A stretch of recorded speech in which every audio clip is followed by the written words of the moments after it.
Hello friends, आप देख रहे हैं सिविल टेक्निकल सॉल्यूशन और मैं इंजीनियर फुरकान हुसैन। तो दोस्तों, आज की वीडियो में हम बात करने वाले हैं फाइलिंग के बारे में। फाइलिंग क्या होती है या फिर ये कहाँ की जाती है, कैसी मिट्टी पे होती है और इसे कैसे करते हैं, ये तरीका जो है आज हम फाइलिंग के बारे में डिस्कस करेंगे। तो दोस्तों, मैं आपको बता दूं, फाइलिंग जो होती है वो या तो हमारी रेतीली ज़मीन हो, रेतीली मिट्टी हो, या फिर कोई तालाब हो, झील वगैरह, या फिर मान लीजिए कि पानी का कोई एरिया हो कि पहले वहाँ पर पानी, या फिर नहर है, नदी है, तालाब है। इनमें अगर हम, समुद्र हो गया, समुद्र वगैरह में भी सभी में हम फाइलिंग करते हैं।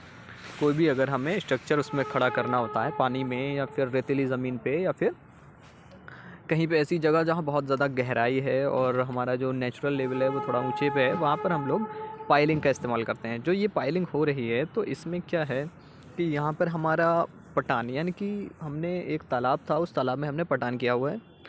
तो इस वजह से जितना भी हमने पटान किया है उसका प्लस नेचुरल लेवल जो भी रहा उसका, तालाब का, उसके नीचे ही हम जाएंगे पाइलिंग करने के लिए। ठीक है। तो हम पाइलिंग में क्या करते हैं कि पहले तो हम लेआउट कर देते हैं। लेआउट के बाद में हम जो है पाइलिंग करना स्टार्ट करते हैं। पाइलिंग स्टार्ट करने के लिए हम उस जगह को, जहाँ हमारा जैसे जितने डाई की हमको पाइलिंग दी हुई है, ये जो हमारी पाइलिंग हो रही है ये 300 डाया है, इसका डाया 300 है, तो उसके सेंटर का पॉइंट लेते हैं और उसके सेंटर के चारों तरफ, मतलब 300 डाया के आसपास में हम जो है उसमें एक्सकेवेशन करना स्टार्ट कर देते हैं। एक्सकेवेशन हम जो करते हैं तो वो हमारा सिस्टम बिल्कुल बोरिंग की तरह होता है। जैसे हम बोरिंग करते हैं, हैंड पंप वगैरह लगाते हैं या फिर समरसेबल लगाते हैं, तो इसका जो बोरिंग करते हैं, बोर करते हैं, सेम टू सेम उसी की तरह प्रोसेस रहता है।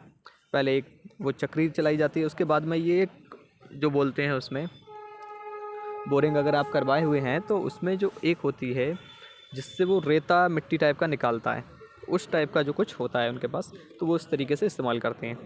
और वो है, उनके पास ज़्यादातर मशीनें रहती हैं और घुमाने वाले भी होते हैं, काफ़ी कुछ रहता है। और ये जो है ये थोड़ा सा हल्का स्ट्रक्चर है पाइलिंग का, इस वजह से ये नॉर्मली ये लोग हैंड से कर रहे हैं। मशीन है, छोटी मशीन है, इससे कर रहे हैं। तो ये देख रहे हैं आप, ये जो आप निकालते हैं पोंगी बोलते हैं, ज़्यादातर हमारे यहाँ लैंग्वेज में उसे पोंगी बोलते हैं। आपके यहाँ क्या बोलते हैं मैं नहीं जानता फ़िलहाल।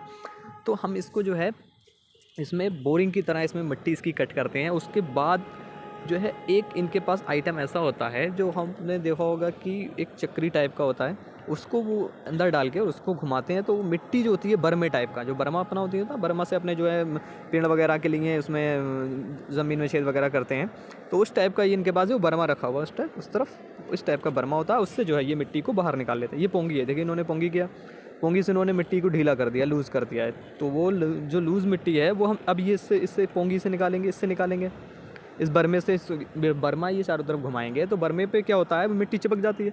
अब मिट्टी चिपकती क्यों है, ये जो आप देख रहे हैं, ये जो मटेरियल ये जो डाल रहे हैं, ये मिट्टी का घोल होता है। इस मिट्टी को बोलते हैं बेंटोनाइट। बेंटोनाइट मिट्टी क्या होती है, ये जो अपने रेते को या फिर कुछ भी होता है, ये अगर गिरता है नीचे तो इसको चारों तरफ चिपका देती है। और बेंटोनाइट काम क्या करता है, जो ये बर्मा होता है, बर्मे पे रेता चिपक जाता है और उसके चारों तरफ जो है बेंटोनाइट चिपक जाता है, तो रेता हमारा आसानी से बाहर आ जाता है। जब हमारा ये पूरा बोर हो जाता है तो हम इसमें कॉलम, जो हमारा कॉलम बंधा हुआ होता है सरिया का, उस कॉलम को पूरा की पूरा नीचे अंदर घुसेड़ देते हैं, जितना मीटर हमको नीचे जाना होता है। अभी हमारा जो पाइलिंग हो रही है वो 7.5 मीटर की है। ड्राइंग पर भी मैं आपको लेकर चलूँगा। तो ये 7.5 मीटर की हमारी डेप्थ है और 300 का डाया है। तो हमने ये कॉलम पहले से बना कर रखा है, तैयार हो गया है। इन्होंने 7.5 मीटर कर दिया, इसको अंदर जो है कॉलम को डाल दिया। अगर हम बात करें इसकी कास्टिंग की, तो कास्टिंग इसकी सेम टू सेम वैसी होती है। क्या करते हैं कि कॉलम जो होता है उसके बीच में हम ये इस तरह का ये पोंगी जो इनकी इन्होंने रखी हुई है, इस पोंगी को रख देते हैं और इसमें जो है कास्ट का माल डालते हैं। अब जो मिट्टी बाहर आ रही है ये हमारा वही मिट्टी है, बेंटोनाइट बोलते हैं जिसको। बेंटोनाइट ज़रूरी है क्योंकि ये जो है रेते को चिपका देती है साइडों से, ये हमारा नीचे की तरफ गिरता नहीं है। तो इस तरीके से ये जो मिट्टी है ये पानी के साथ बाहर आ जाती है और जो हमारा मटेरियल होता है, कंक्रीट होता है, वो नीचे साइड में नीचे जाकर उसके सरिये से चला जाता है, तो हमारी ये कास्टिंग हो जाती है। अगर आप पाइलिंग कर रहे हैं तो पाइलिंग आप अगर बराबर बराबर में 4 है तो पहले एक पाइलिंग कीजिए, जब वो सेट हो जाए तभी आप बराबर में दूसरी पाइलिंग कीजिए, क्योंकि यहाँ पर हमारी 4 पाइलिंग है थोड़ा डिस्टेंस पे। अब ये पाइलिंग हो जाएगी, उसके बाद में हम दूसरा पाइलिंग करेंगे, जब वो सेट हो जाएगी तभी हम तीसरी पाइलिंग करेंगे। इसी तरीके से हमारा जो पाइलिंग का सिस्टम रहता है। चलिए मैं आपको उसमें ड्राइंग में दिखाता हूँ कि कैसे इसकी ड्राइंग दी गई है। तो अगर दोस्तों हम बात करें पाइल की ड्राइंग के बारे में, तो ये हमारे सामने आ चुकी है। ये हमारी पाइल्स होती हैं, ये देख रहे हैं आप, ये पाइल्स है हमारी। इसका जो डाया है वो है 300, यानी कि 300 mm की डाई की हमारी ये पाइल है, एक पाइल और ये दूसरी पाइल। तो इसमें क्या होता है कि इसकी जो डेप्थ मैं आपने बता ही चुका हूँ आपको, 7.5 मीटर होती है, 7.5 मीटर, ठीक है। अब जो 7.5 मीटर होती है वो होती है हमारी, एक तो हमारा फ्लोर लेवल आ गया, फिर आ गया टाई बीम लेवल।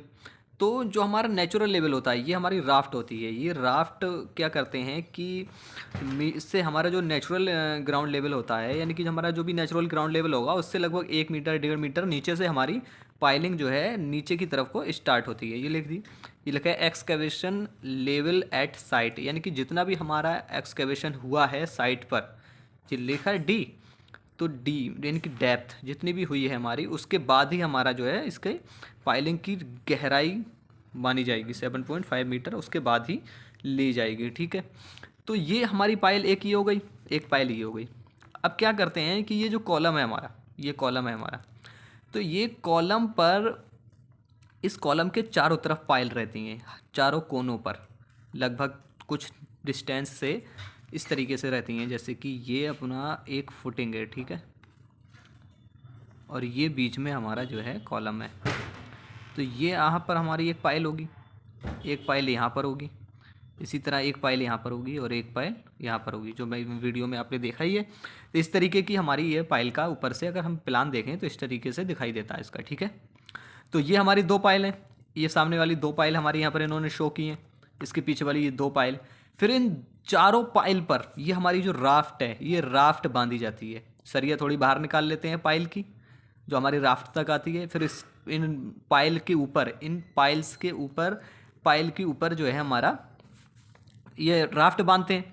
राफ्ट के साथ में कॉलम खड़ा कर देते हैं, यानी कि जब बॉटम, इसकी बॉटम की सरिया जो 12 डाई की सरिया दी गई है 150 सेंटर टू सेंटर, ये सरिया लगाने के बाद हम कॉलम खड़ा कर देते हैं। फिर ऊपर टॉप वाली सरिया जो है हम इस्तेमाल करते हैं, यानी कि 10 डाई की दी गई है हमारी 150 सेंटर टू सेंटर, तो ऊपर टॉप की सरिया हम इसको बांधते हैं। फिर हमारा कास्टिंग की जाती है, हमारा कॉलम जो है ऊपर आ जाता है, ये कॉलम हमारा जो है ऊपर की साइड आ जाता है। फिर हम क्या करते हैं, जैसा हम बिल्डिंग में कॉलम ऊपर करते हैं वैसा ही हम फिर बिल्डिंग में ऊपर कॉलम करते चले जाते हैं, ठीक है। तो ये आप देख रहे हैं, इन्होंने क्या किया है, ये हमारी पाइल खड़ी हो जाएगी, उसके पाइल की बीच की दूरी जो है वहाँ पर पीसीसी कर दी इन्होंने, इधर यहाँ पर पीसीसी कर दी 150, राफ्ट से पीसीसी आउट कर दी, इधर राफ्ट से बाहर कर दी 150 पीसीसी, ठीक है।